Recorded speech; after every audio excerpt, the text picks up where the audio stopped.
Congratulations to the best Democratic committee in the Commonwealth of Virginia. I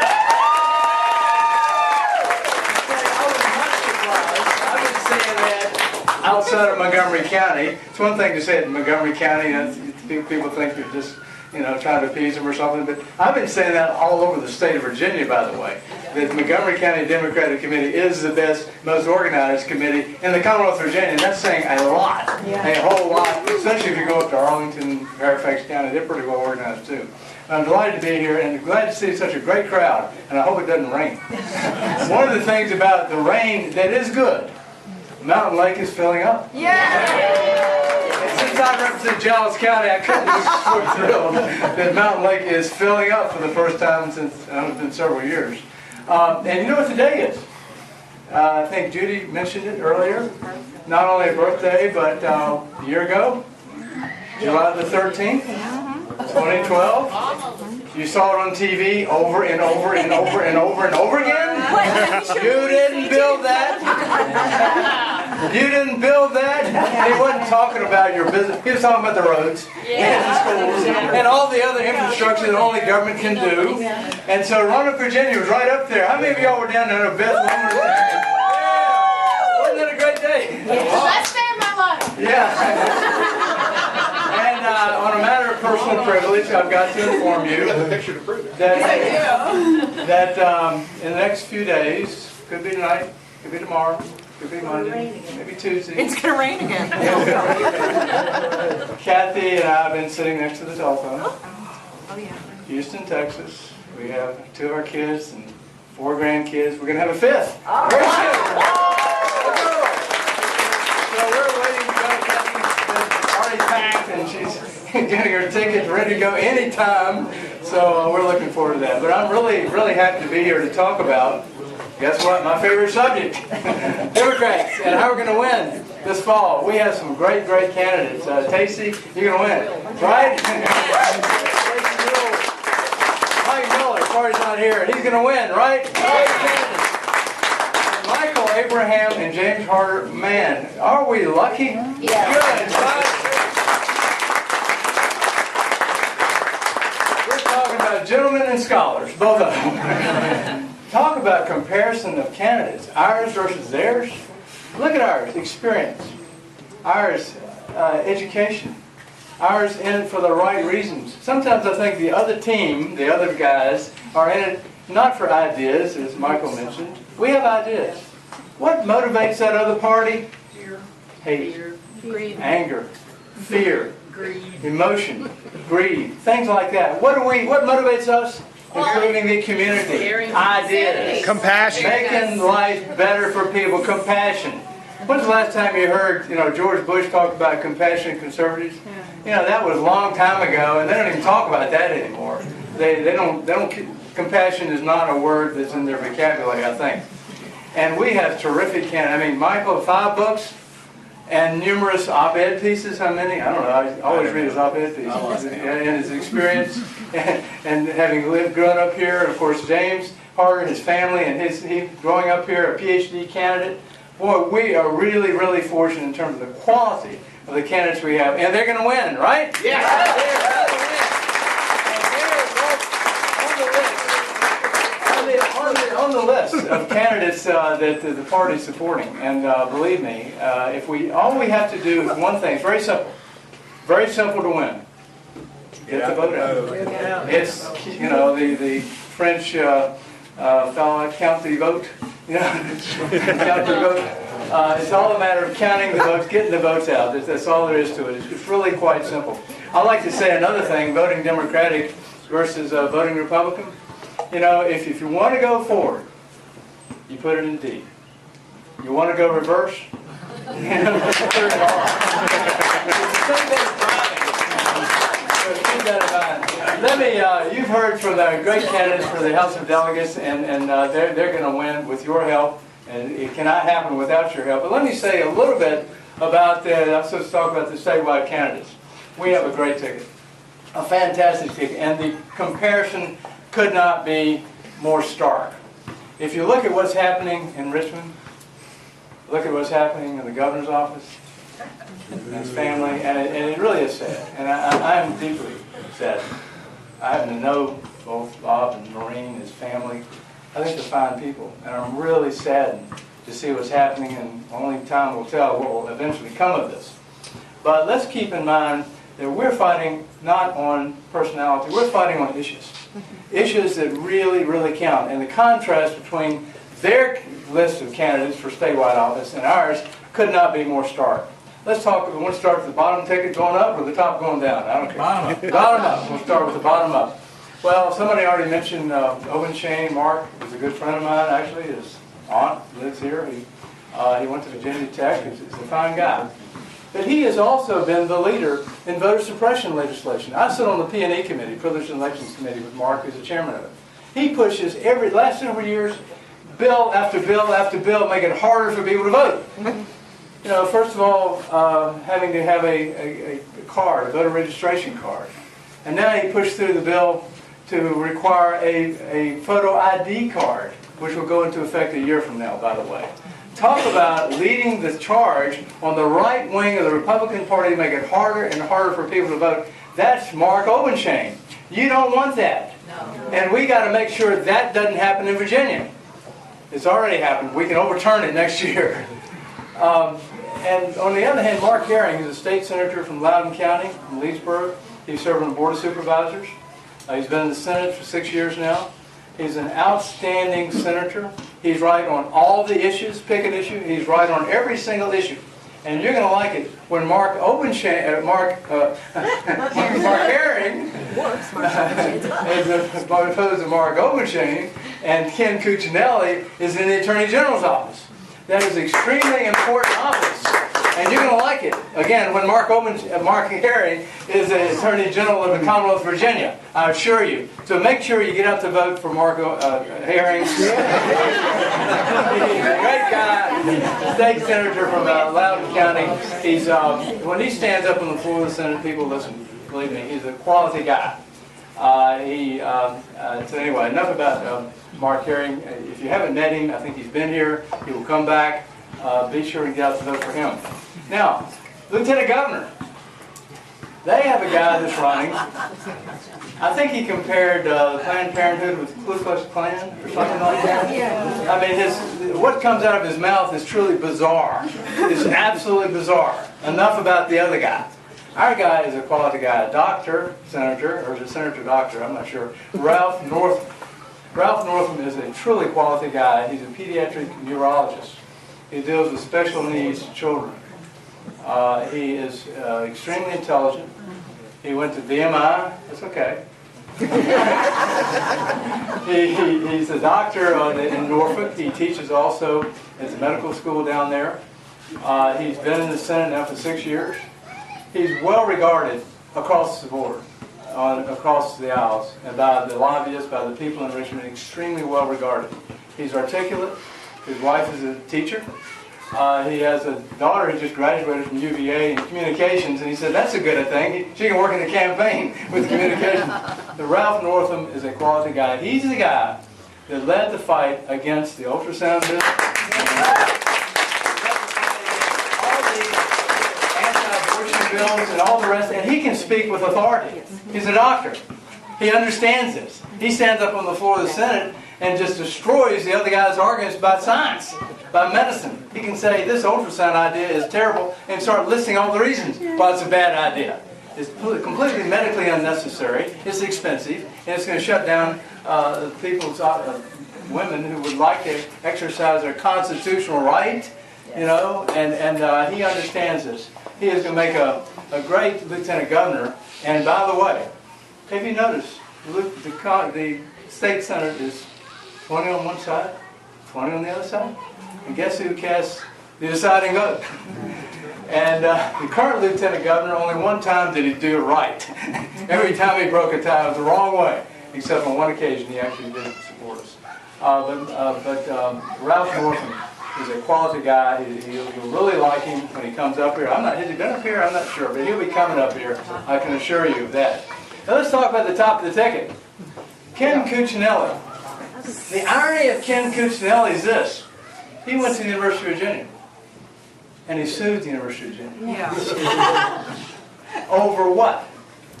What was the most important thing in Thomas Jefferson's mind? Academic freedom? You know?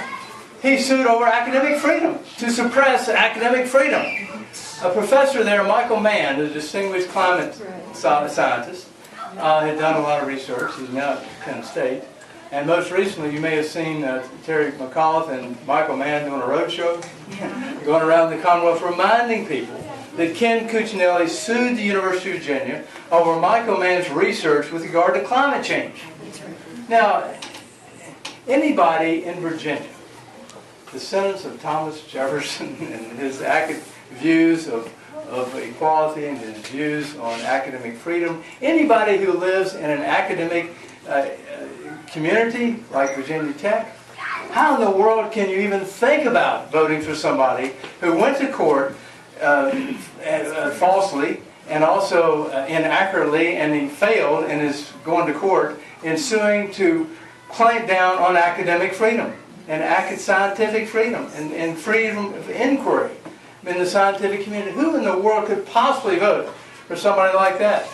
That is a huge contrast. Let's not forget that in this academic community, that Ken Cuccinelli is on the wrong side of academic freedom.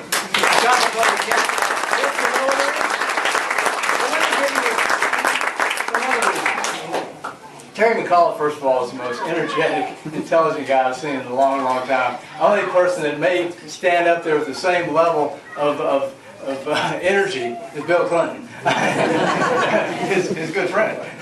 But Terry McAuliffe is bright. He's got a thousand ideas. He's going to be a terrific governor of the Commonwealth of Virginia. And yes, he is a Virginian, by the way. He's lived here since 20-some years, 21 years. He has 5 children. And one of them's, at least one I saw, he's at Naval Academy. Jack. I was talking to him about it. He wants to be a Marine. I said, great. Hoorah. Hoorah. I said, you're on the right track. Okay, Jack, how many sit-ups? The Department of the Navy. Yes, huh? The Marines do come under the Department They of the Navy. do come under the Department of the Navy. But there's a Marine Corps option that Jim Webb took, as we all know. So I said, Jack, are you in shape? Oh, yeah, I'm in shape. And next year he's going to go to Quantico. I said, okay, how many sit-ups can you do in 2 minutes? 101. All right, okay, how many push-ups can you do in 2 minutes? 101. I thought, okay, I'm quitting asking questions. How many pull-ups? 15. I said, you got to do 20. But anyway, he's got a great family, and Terry and his wife are just terrific people. They've been up here, I guess. They'll be coming back. And he's going to make a great, great governor. But the most important thing in this campaign is talking about the issues. We Democrats believe in talking about the issues. Let's talk about some real serious contrasts. Who supported the transportation package, which was historic, and who did not support it, and who fought it every step of the way? Ken Cuccinelli fought it every step of the way, and Terry McAuliffe supported Democrats as well as Republicans on a bipartisan basis get this very important transportation package through a $6 billion plan over 6 years. And by the way, we're going to get Amtrak because of it. We're going to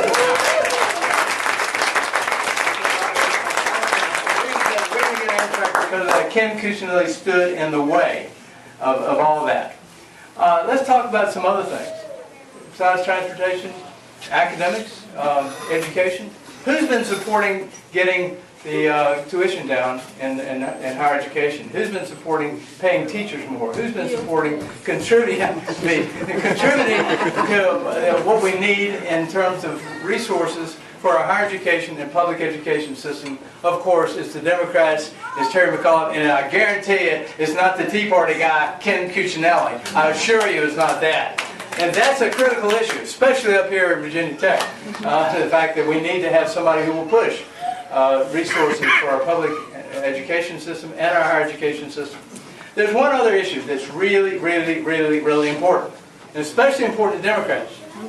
You ever heard of the expansion of Medicaid? You ever heard of the Affordable Care Act? Yeah. Have you heard of the Obamacare? It's called the Patient Protection and Affordable Care Act. And I got about a 50-minute lecture to explain all the complexities of it. But it comes down to this, in this campaign. Who wants to expand Medicaid coverage to 400,000 new Virginians that do not now have any kind of health care insurance. Who wants to do that? It's the Democrats and Terry McAuliffe. Who's fighting it? Who has fought it every step of the way is Ken Cuccinelli and the Republican Party. And right now, we don't know if we're going to expand Medicaid because the governor came out against it. What we did is set up a 5-person, 5 senators, 5 delegates, 10-person committee to decide whether to, if certain triggers have to be met, to expand Medicaid. And I don't know what's going to happen. I do not know what's going to happen. But I do know this. If Ken Cuccinelli gets elected, there's a really good chance we won't do that. But if Terry McAuliffe gets elected, 400,000 new Virginians will be on Medicaid beginning the first part of next year. And that's a good reason to vote for Terry McAuliffe. Right, Terry Ellen? Terry Ellen and Terry McAuliffe. Let me tell you some more about the Medicaid expansion, why it makes good sense just from a pure economic standpoint. You know, we have a governor who ran Bob for Jobs. Remember all that? Yeah. Well, Create any jobs? Just one. if we just say yes, we will expand Medicaid, this is what happens.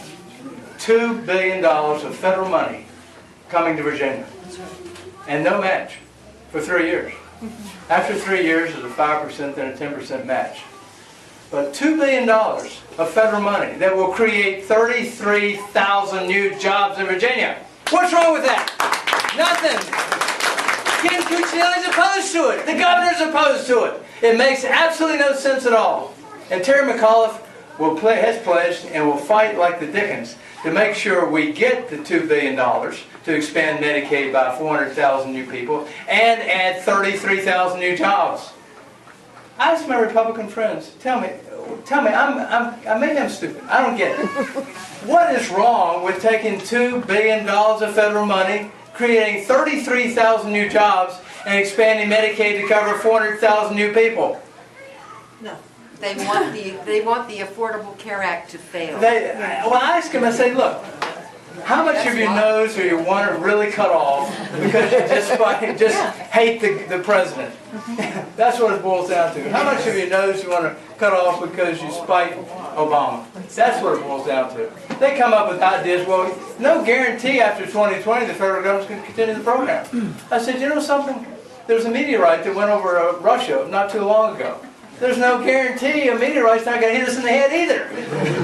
In fact, you know, if you study history, 65 million years ago, there was a meteorite or an asteroid or something that hit the Gulf of Mexico off the Yucatan Peninsula and destroyed all the dinosaurs. Did you know that? 65 million years ago. It could happen again. Is that really what their problem is? And they say, yeah, that is one of their problems. And let me tell you one other thing. They say there's no such thing as They say, years ago.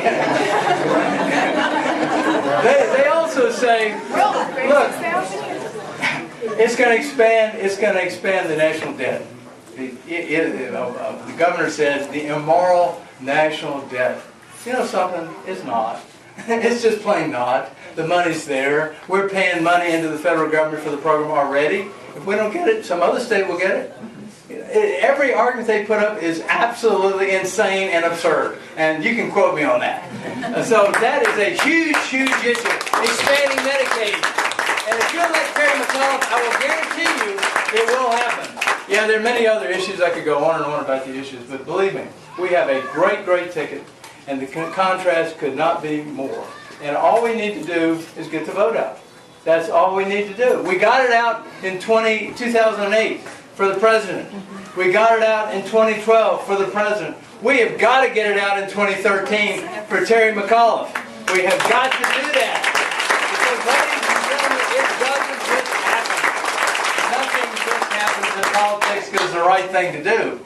It happens only because we get organized, we get out to vote. Now, I want everybody here who's working on a ticket, James Harder's ticket, who's working, on Tacey's ticket, who's working on McAuliffe's ticket, who's working on Michael's ticket, who's working hard to help a candidate. How many of you are here to do that? Stand up! That should be everybody! Everybody!